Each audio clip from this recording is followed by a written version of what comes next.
తెలుగు వాడు తలెత్తుకునేలా, తెలుగు జాతి గర్వపడేలా, ప్రపంచమంతా మన వైపు చూసేలా అమరావతి నగరం అద్భుతంగా రూపుదిద్దుకోబోతా ఉంది. ఈ రోజు ఒక్కసారి అక్కడికి వెళ్లి చూడండి. గత 5 సంవత్సరాల్లో అప్పుడు 14-19 మధ్య ఒక 2 యూనివర్సిటీలు వచ్చినాయి. ఆ 2 యూనివర్సిటీలు అమెరికాలో కూడా అంత అద్భుతంగా లేవు అని చెప్పి మీకు చూస్తే తెలుస్తుంది. అదే విధంగా రాబోయేటువంటి అమరావతి మహానగరం చరిత్రలో ఒక మైలురాయిగా మిగిలిపోబోతా ఉంది. అదే విధంగా మరి ఆగిపోయిన పోలవరం, నారా చంద్రబాబు నాయుడు గారు ఎన్నిసార్లు ఢిల్లీ వచ్చేవారు, ఎన్నిసార్లు కేంద్ర మంత్రులతో కలిసేవారు, ఏ విధంగా పోలవరాన్ని నెలలా ఫాలో అప్ చేస్తూ ముందుకు తీసుకువెళ్లారు ప్రత్యక్షంగా చూసినటువంటి వ్యక్తిని. అదే విధంగా ఆగిపోయింది, ఆరిపోయింది అనుకున్నటువంటి విశాఖ స్టీల్ ప్లాంట్ ని అర్ధరాత్రి 12-1 గంటల వరకు కూర్చొని స్టీల్ మినిస్టర్స్ తోటి, నిర్మలా సీతారామన్ గారితో కూర్చొని పూర్తి చేసినటువంటి మహానుభావులు శ్రీ నారా చంద్రబాబు నాయుడు గారు. మరి ఈ రోజు రాయలసీమ ప్రాంతం చూసుకుంటే 5,000 కోట్ల రూపాయలతో 2 పారిశ్రామిక పార్కులు వస్తా ఉన్నాయి. BPCL ద్వారా 95,000 కోట్ల రూపాయల పెట్రోకెమికల్ కారిడార్ వస్తా ఉంది. అదే విధంగా రైల్వే ప్రాజెక్టులు చూసుకుంటే ఒక్క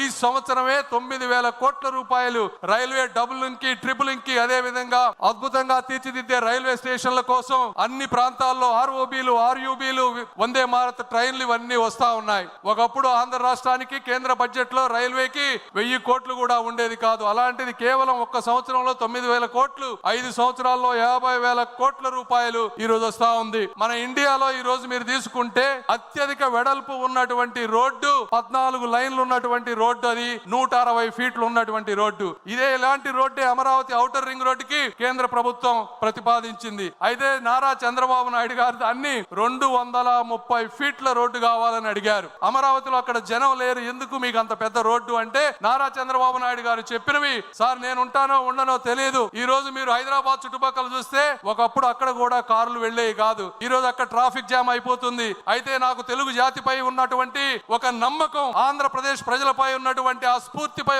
ఉన్నటువంటి నమ్మకం, ఈ రోజు ఆంధ్రప్రదేశ్ ఈ రోజు ఇలా ఉంటే ఉండొచ్చు కానీ 25 సంవత్సరాల తర్వాత అక్కడ 1 ఎకరం భూమి కూడా మేము కొనలేం. కాబట్టి మీరు ఎట్టి పరిస్థితుల్లో దాన్ని 230 ఫీట్లు చేయండి. దీనికి అవసరమైతే నేను 1000 కోట్ల రూపాయలు మా రాష్ట్రం నుంచి వస్తాను, నేను చూడకపోయినా నా ఆంధ్ర రాష్ట్ర ప్రజలు ఈ రోడ్డుపై అనుభవించాలి అని చెప్పినటువంటి వ్యక్తి. దీనికి నేను ప్రత్యక్ష సాక్షి అని చెప్తా ఉన్నాను.